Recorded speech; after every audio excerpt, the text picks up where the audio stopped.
You were called, not just saved. You gave your life to Christ, but now what? Do you ever feel like you're spiritually stuck? I have. Like you're saved, but just surviving? Been there, done that. Going through the motions with no real sense of purpose. Yeah, I know how that feels too. If salvation was the finish line, why do you still feel lost? Maybe the problem isn't your faith. It's that you haven't stepped into your calling that salvation unlocked. You weren't just saved to exist. You were saved to move. That's powerful. We're saved to move, to accomplish something for the Father, to make an impact in this kingdom. 2 Timothy 1:9 says, He has saved us and called us with a holy calling, not because of our works, but because of His own purpose and grace.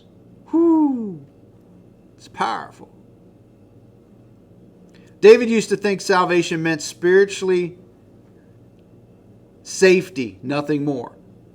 My friend David here used to think that I got my ticket. It doesn't matter what I do. If I do something, great. If I don't, great. As long as I got the ticket to get to heaven. But one day he realized God wasn't calling him to survive. He was calling him to serve.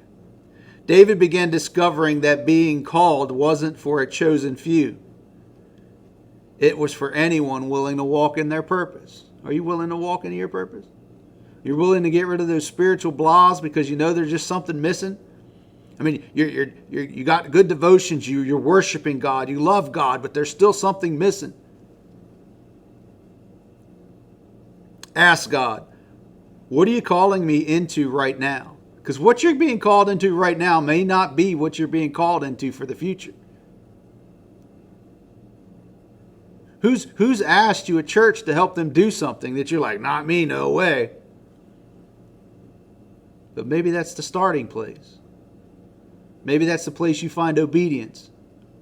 Maybe that's the place you find what a true servant really is. And God will start to fine tune and hone in on your skills and gifts that He's called you. And you'll start to notice, man, I really like what's going on over there. Or I really like what's going on over there. And you're like, I wonder if that's where God's called me. See, over the years, what I've noticed is there's two ways God starts working on me about accomplishing something for Him. He'll put something on my heart so strong that I have to change something. That I know that's where I'm called to go because that needs to change. So I have a passion and drive to change that thing. But the other way, He puts a disgust and a burden in my heart. It's like, I don't want nothing to do with that. That's just totally wrong. And I ponder it and I think about it. And it's like, this should never happen. This just can't be. And He keeps whispering in my ear, well, then change it. I created you to change it. That's why you have the burden for it. That's why it disgusts you. So He'll use my joy. And I was like, I'd love to be involved in that. And He'll use my burden. I don't want nothing to do with that, but that's got to change. Someone's got to do something. Maybe that someone is you.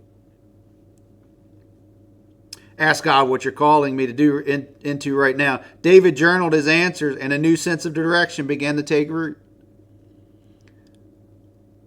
Be on notice that when people are asking you to help around the church or in a ministry or in life. And I got all these people asking me about how to raise their kids. I don't understand. Maybe God's laying the heart because they see something in you that God put in you. I got all these people asking me how to do my finances, and I don't understand. Maybe God's laid something in you that they see that hasn't been drawn out of you yet. It's fascinating.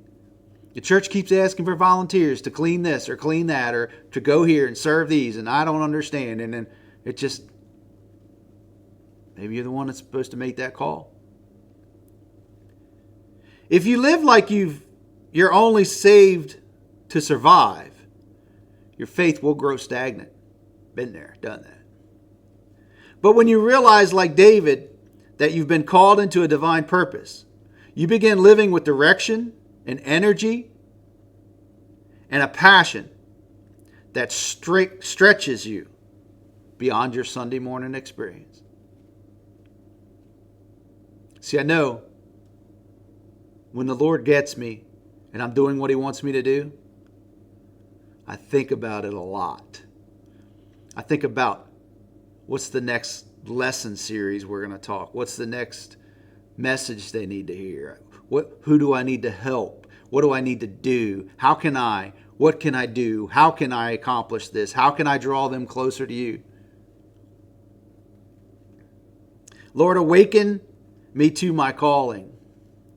Help me step forward spiritually beyond spiritual comfort and into the purpose that you've prepared for me. Lord, help me be who you need me to be. Because that's the first step, my salvation. Help me do what you need to do. That's the second step. That's my calling. So that I can receive what you need me to receive. Have what I need to have. That's fulfilling your calling and your purpose. He's going to give you everything you need for your calling and your purpose. He wouldn't call you if He wasn't going to provide for you. See you next time.